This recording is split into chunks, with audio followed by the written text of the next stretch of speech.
Thank you. हम लोग चर्चा को थोड़ा आगे बढ़ाते हैं और कल हम लोगों ने चर्चा किया था कि ऐसे ब्रह्म के बारे में, ऐसे ब्रह्म के बारे में कि जिसको हम देख नहीं सकते, जिसके बारे में हमें पता नहीं है कि वो कितने सर्वशक्तिमान है, वो पूरे ब्रह्मांड का, वो पूरे पृथ्वी का, पूरे पर्वत का, पूरे नदियों का, हमारे प्राणों का, सबकी संरचना किया है और हम उसे देख नहीं सकते, लेकिन फिर भी हम उसको नमन करना चाहते हैं। तो नचिकेता और यमराज के संवाद में जो ब्रह्म के बारे में बताया गया है, ब्रह्म वही है, उसमें इतनी तेजोमयी शक्ति है कि वह सब चीज की संरचना कर सकता है। और ब्रह्म ने समस्त प्राणियों के संरचना करने के कारण उनको परमात्मा कहा गया, उनको परमेश्वर कहा गया, अलग अलग अल्लाह कहा गया, अलग अलग नामों से ब्रह्म को ही हम जानते हैं कि वो सब चीज के रचयिता है और वह हर रूप में स्थित है, हर जगह पर स्थित है। आप नदी में, पहाड़ में, पूरे ब्रह्मांड में जहां भी आप देखें वह स्थित है। और ब्रह्म सबसे पहले ब्रह्मा जी के रूप में प्रकट हुए या उनको प्रकट किया। जो हमने अभी बातचीत की है पिछले 2-3 सेशंस में कि हिरण्यगर्भ के रूप में उन्होंने एक ब्रह्मा जी को प्रकट किया इस पृथ्वी पर। और मैं यहाँ पर एक बात कहना चाहता हूँ कि पवित्र कुरान शरीफ में भी सूर अल बकर में यह लिखा हुआ है कि रब ने फरिश्ते से कहा कि निश्चित रूप से मैं धरती पर एक उत्तराधिकारी बनाने वाला हूं, और उसने आदम को फरिश्ते के सामने पेश किया। तो इसी तरह से परमात्मा ने एक उत्तराधिकारी बनाया कि हमारा जो प्रजापति होगा, हमारा जो हमारी बातों को पहुंचाएगा, जो हमारे बातों को आगे करेगा, जो इस पूरे पृथ्वी की, इस पूरे ब्रह्मांड की रक्षा करेगा, तो उसी को हम ब्रह्मा, उसी को हम क्या नाम है, आदम, अलग अलग धर्मों में अलग अलग तरह से उसके बारे में बताया गया। तो बात सिर्फ एक ही है कि एक ही वो परमात्मा है, चाहे वो आप जिस भी धर्म, जिस भी संप्रदाय को मानते हो, परमात्मा सिर्फ और सिर्फ एक है जिसने इस पूरे ब्रह्मांड की रचना की, जो हिरण्यगर्भ उसमें आपको कल हमने बताया। तो जो ब्रह्मा है, जिसकी रचना ब्रह्म ने की है, जिसकी रचना परमात्मा ने की है, वह स्वयंभू के रूप में जाना जाता है। स्वयंभू का मतलब होता है जो सृजन करता है, जो ज्ञान, जो वेद, जो कुरान, सब चीज से जुड़ा हुआ, मतलब उसको हर चीज के बारे में पता है। वह हर हर हर एक चीज की सृष्टि के बारे में उसको पता है, हर एक चीज के को कैसे संरक्षण किया जाए उसके बारे में पता है, किस चीज को कब हमें आगे बढ़ाना है, किसका संहार कब करना, उसके बारे में उसको पता है। तो ब्रह्मा जो है अक्सर हम प्रजापति के नाम से जानते हैं। प्रजापति मतलब राजा के नाम से जाना जाता है, पहचाना जाता है। और ब्रह्मा को हम दोनों ही गुण में देख सकते हैं, कभी कभी निराकार गुण में भी देख सकते हैं, निर्गुण में भी देख सकते हैं, और कभी कभी साकार गुण में भी देख सकते हैं, सगुण गुण में भी देख सकते हैं। निराकार मतलब कि उसकी कोई रूप रेखा नहीं है, उसके कोई गुण नहीं है। तो जैसे मैंने उसमें कहा था हिरण्यगर्भ स्रोत में कि अव्यक्त है, मतलब हम उसको व्यक्त ही नहीं कर सकते, हम उसको देख ही नहीं पा रहे। और कभी कभी हम उसको देख सकते हैं, हम उसको फील भी कर सकते हैं, हम उसके गुण को भी समझ सकते हैं। तो दोनों ही तरह से जब भी हम ब्रह्मा के बारे में बात करते हैं, जब भी हम अल्लाह के फरिश्ते के बारे में बात करते हैं कि उसने किसको भेजा इस पृथ्वी पर सबसे पहले, तो उसमें दोनों ही गुण हैं। और अगर हिंदू सनातन धर्म में लेते हैं तो आप देखते होंगे कि त्रिमूर्ति देव है। त्रिमूर्ति देव है जो ब्रह्मा को निर्माता के रूप में कहा गया है, और जो सर्वोच्च देवता है जिसने हर पूरे दुनिया का, सबको सृष्टि का पालन करते हैं, वो विष्णु के रूप में है। और जो संरक्षक है, सबका देख रेख करता है, और शिव जो है वो संहारक के रूप में है। आप अगर हिंदू धर्म में देखें तो ये तीन जो मेन देवता है, ब्रह्मा, विष्णु, महेश। तो अगर हम ब्रह्मा जी के बारे में देखते हैं तो ब्रह्मा जी जो है वो निर्माता है। ऑलरेडी इसमें आप देख सकते हैं कि उनको ही पहले भेजा गया होगा, वही किसी चीज का निर्माण किए होंगे पहले। और सृष्टि में जो ब्रह्मा जी को हमने देखा कि हिरण्यगर्भ के नाम से भी जाना जाता है, कि वह सुनहरे अंडे में खुद को बनाया है, अपना एक उनका जो स्थान है ब्रह्मा जी का, वह किसी अंडे के अंदर है। सुनहरा सा अंडा, बहुत ही तीव्र, बहुत ही तेजोमयी अंडा है जिसके अंदर वो है, और वहां से ही वो निर्माण करते हैं। और अगर हम देखें तो इसको और व्यक्त रूप से ब्रह्मा जी को ब्राह्मण भी कहा जाता है, और ब्राह्मण के अवतार में ही ब्रह्मा जी का जो दृश्यमान प्रतीक है, जो अगर सनातन धर्म में देखें तो हमेशा ब्राह्मण के रूप में ही ब्रह्मा जी को कहा जाता है। हम यहाँ पर एक आपको बड़े ही क्लियर कहना चाहेंगे, और आप हमारे आज के व्याख्यान में देखेंगे कि ब्राह्मण जो है वो शब्द है क्या, और आप इसको धीरे धीरे फिर और पहचानने की कोशिश करेंगे, धीरे धीरे इस पे और भी आप चिंतन करेंगे, आपको हर चीज के बारे में पता चलेगा। तो जो ब्रह्मा और ब्राह्मण के अवतार में जो इनको ब्रह्मा जी को दृश्यमान किया गया, उसमें कहा कि किसी के आत्मा में ब्रह्म है, हमारे आत्मा में ब्रह्म है, आपके आत्मा में, सब हर जगह एक स्वामी है, हर जगह एक संचालक है, एक हर जगह एक परम वास्तविक एक कोई चीज है जो कि हम, जिसके कारण हमारी सृष्टि चल रही है, हम चल रहे हैं, हम जीवित प्राणी हैं।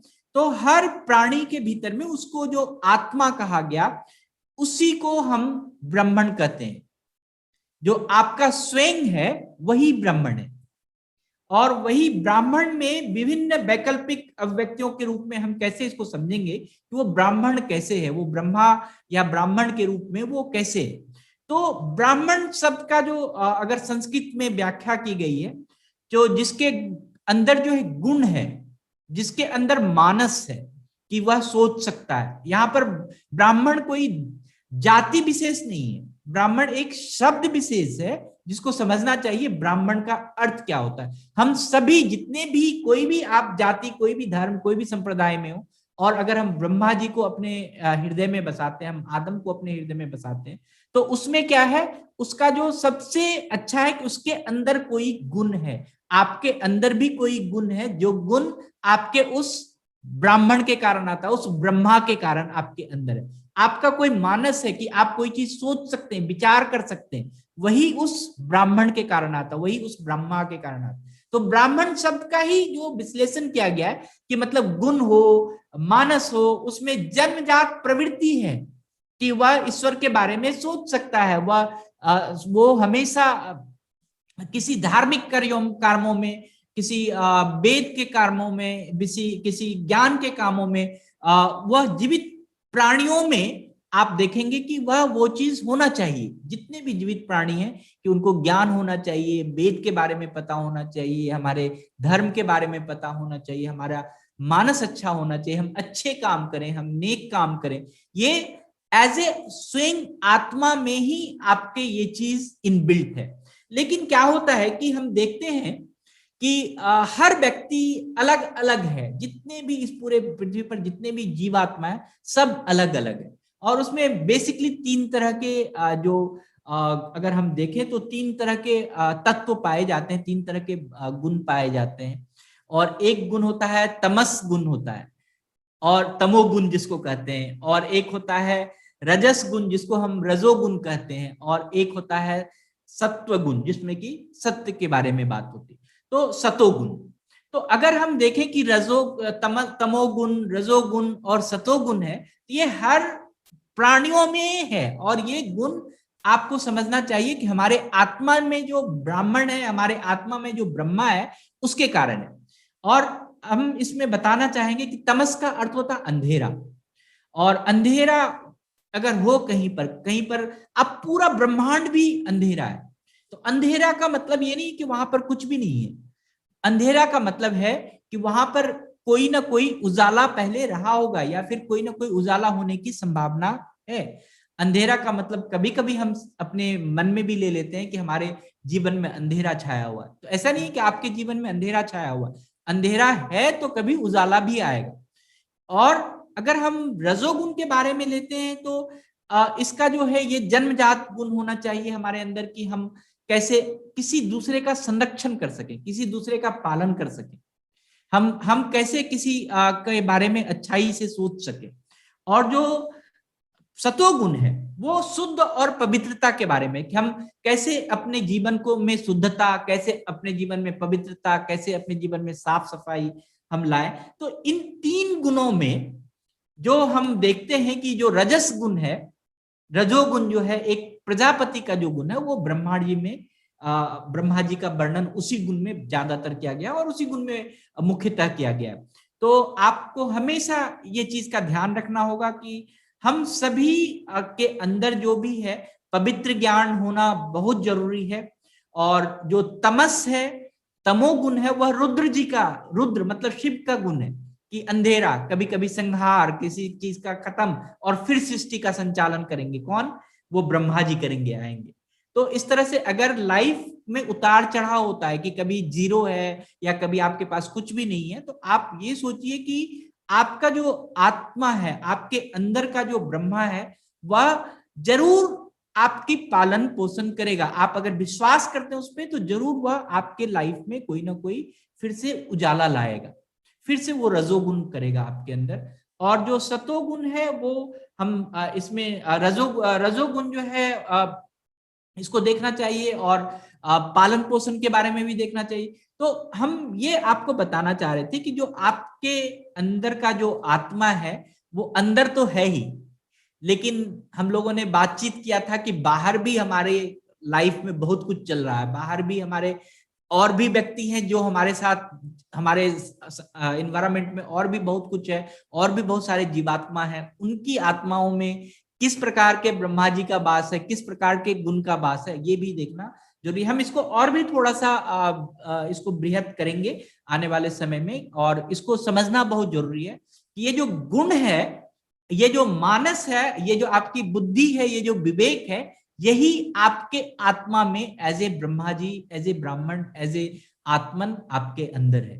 तो आपको अपना गुण, आपको अपना जो मानस है, आपकी जो बुद्धि है, आपके जो विवेक है, वो ही आपका मुख्यतः आत्मा है। उसी से आप किसी चीज की सृष्टि कर सकते हैं, किसी चीज के बारे में आगे बढ़ सकते हैं। हम लोग इसको थोड़ा सा और भी आने वाले समय में आगे बढ़ाएंगे और हम लोग इसके बारे में और चर्चा करें। थैंक यू, धन्यवाद। जी सर, गुप्ता सर। सर प्रणाम। सर जो अभी आप ये 3 गुणों की बात कर रहे थे ना, रजोगुण, तमोगुण और सतोगुण, इनकी बहुत अच्छी व्याख्या की गई है गीता के अंदर। तो जो लोग गहराई से इसको जानना चाहते हैं वो गीता पढ़ें। क्यों कि गीता जो है ना, अगर आप उसमें देखेंगे कहीं भी किसी धर्म के बारे में बात नहीं की गई, ना उसमें हिंदू धर्म की बात की गई है, ना सिख धर्म की, ना ईसाई धर्म की, ना मुस्लिम धर्म की, ना बौद्ध की, ना जैन की, किसी भी पंथ की या ग्रह बात नहीं गई है। सिर्फ जो अभी बता रहे हैं हमको, अलग अलग योग जो है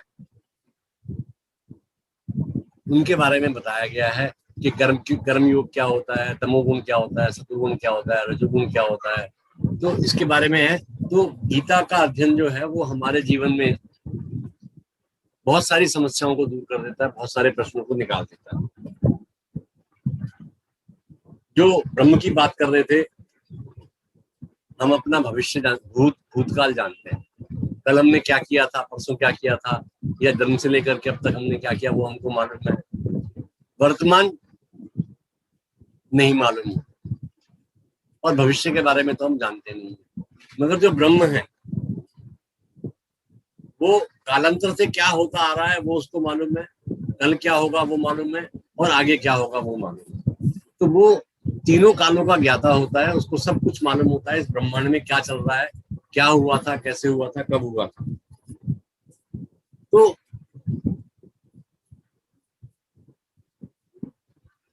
सतोगुण जो है उसको प्राप्त करने के लिए हमारे विचार कैसे होने चाहिए, सद्विचार। हमारी वाणी कैसी होनी चाहिए, मृदुभाषी होना चाहिए। ऐसा बोलना चाहिए कि जिससे दूसरों को ठेस ना पहुंचे, दूसरों को तकलीफ ना हो। और हमारा व्यवहार सबके प्रति सद्भावना पूर्वक होना चाहिए, सद्भावना पूर्वक होना चाहिए। व्यवहार ऐसा होना चाहिए कि हमारे व्यवहार से किसी को ठेस ना पहुंचे, और चरित्र हमारा सुंदर होना चाहिए, अच्छा होना चाहिए। तो अगर ये 4-5 चीजें हम अपने जीवन में ले आते हैं तो हम थोड़ा सा सतोगुण की तरफ चले जाते हैं, बढ़ जाते हैं। मगर क्या होता है, हम करना तो चाहते हैं मगर बीच बीच में बाधाएं आ जाती हैं, रुकावटें पैदा हो जाती हैं, और जो हमारा करने का हौसला है वो टूट जाता है। यहाँ पर क्या है कि आपको अपना लक्ष्य, जो आपका एम है, वो दिखाई देना चाहिए। अर्जुन की तरह से ना सिर्फ पक्षी की आंख दिखाई देनी चाहिए, वो आपको अपना लक्ष्य दिखाई देना चाहिए और उसकी तरफ आपको काम कर देना शुरू कर देना चाहिए। तो मंजिल जो आपसे दूर हो रही थी वो आपके पास आने लग जाएगी। तो हमारे को ना अपने जीवन में लक्ष्य जरूर निर्धारित करने चाहिए। वो लक्ष्य 1 हो, 2 हो, 3 हो, 4 हो, और उसके लिए निरंतर काम करते रहना चाहिए। दूसरी बात क्या है कि जब हम अपनी सोच बदलते हैं, सोच मतलब हमारे जो सोचने की सोच, जो हमारे विचार है, जो हमारा सोच है, उसको हम बदलते हैं, तो क्या होता है, हम अपने आप को बदल लेते हैं। Isn't it or not? कि अगर आपकी सोच अच्छी है तो आप अच्छे, आपका व्यक्तित्व निखरता जाएगा, आप अच्छे बनते जाएंगे। आपकी सोच बुरी है तो आप बुरे बनते जाएंगे। तो जो सोच बदलने से कभी कभी तो चेंज होती है ना, वो बहुत फास्ट होती है। आज हमने सोचा और कल उसको हमको परिणाम मिल गया, तो कल हमको बहुत, और कभी कभी बहुत धीरे धीरे होती है। जो बदलाव जो है, वो चेंजेस जो है वो स्लो होती हैं। तो क्या है कि हमको बार बार अपने लक्ष्य को ध्यान में रखना चाहिए। बार बार जो हम बदलाव लाए हैं उसको हमें देखते रहना चाहिए, और हमें जागने की आवश्यकता हो। हम सुप्तावस्था में चले गए, हमको जानना चाहिए। तो अब ये सचेतन जो है, इसने हमारी सोच में बदलाव लाया। जो लोग पहले ध्यान, पूजा पाठ, पूजा नहीं, प्रार्थना नहीं करते थे, भगवान के बारे में नहीं सोचते थे, या ध्यान में 10 मिनट के लिए आप सब चिंताओं से दूर हो जाते हैं और अपने ऊपर एकाग्रित होते हैं। तो ये जो है ना बदलाव है, और ये बदलाव आपके जीवन में ऐसा होगा कि मान लीजिए अभी लॉकडाउन चल रहा है, सचेतन चल रहा है, लॉकडाउन, कोरोना खत्म हो जाता है, लॉकडाउन खत्म हो जाता है, आलोक जी कहते हैं सचेतन की क्या जरूरत है, मगर ये सचेतन जो है आपके दिल में हमेशा बसा रहेगा। यू मे डिमांड आलोक जी कि भाई आप सचेतन चालू रखिए, या आप अपने घर में सचेतन शुरू कर दें। तो यही फर्क होता है, और ये सब जो है ना हमारे को सतोगुण की तरफ ले जाते हैं, हमारे को सत्यनिष्ठ बना देते हैं, कर्तव्यनिष्ठ बना देते हैं, और हमारे को एक सफल प्राणी बना देते हैं। Thank you very much sir. धन्यवाद। किसी को कोई विशेष धन्यवाद देना है कहीं भी किसी के लिए?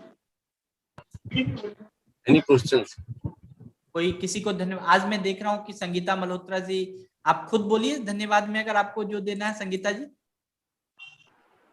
जी सर, आज का जो विशेष धन्यवाद है वो आद्या के लिए है, जिसने कल हमें इतनी गार्डनिंग पे इतनी अच्छी वीडियो दिखाई, और मैंने तो उसको रिकॉर्ड भी कर लिया है कि जब कभी भी हमें कुछ गार्डनिंग के टिप्स चाहिए होंगे हम उसको दोबारा से देख लेंगे। और बहुत सारे लोगों को उसने इस वीडियो के द्वारा अपनी हमारी धरती को नर्चर करने के लिए एक प्रेरणा दी। तो हम सबकी तरफ से आद्या को बहुत बहुत धन्यवाद। कल मन भावन में आद्या ने एक वीडियो बनाकर दिखाया था कि हम अपनी बागवानी कैसे करें और कैसे हम इस पर्यावरण को बचाएं। और आप सभी को आज विश्व पर्यावरण दिवस की बहुत बहुत शुभकामनाएं, और आप सभी खुश रहें। जैसे पर्यावरण हमारा हरा भरा हरियाली से भरा है, वैसे भी आपका जीवन हमेशा खुशियों से भरा रहे। किसी के पास कोई प्रश्न है? कोई भी प्रश्न हो किसी के पास? Okay. So, thank you very much. Sir, thank you. Thank you. Sure. Sir, thank you. Thank you, Sangeeta madam.